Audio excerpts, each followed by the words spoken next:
puis à mon style de vie. Fait que c'est pour ça que j'ai décidé de faire des recherches pour essayer de trouver s'il y avait une méthode de contraception naturelle qui existait sur le marché. En faisant plein de recherches sur le sujet, je suis tombée sur un livre qui s'appelle...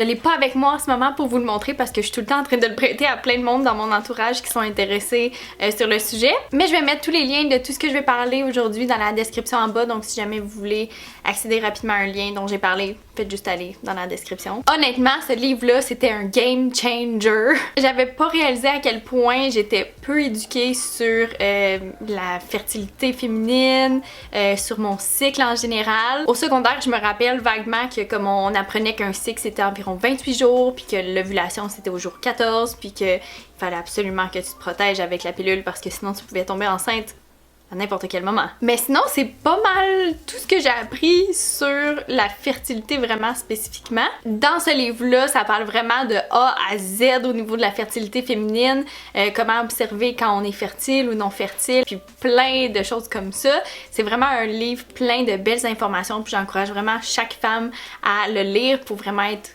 connecter à son corps puis comprendre comment que ça fonctionne. Fait que bref, je vous suggère vraiment cette lecture-là si vous l'avez pas lu encore.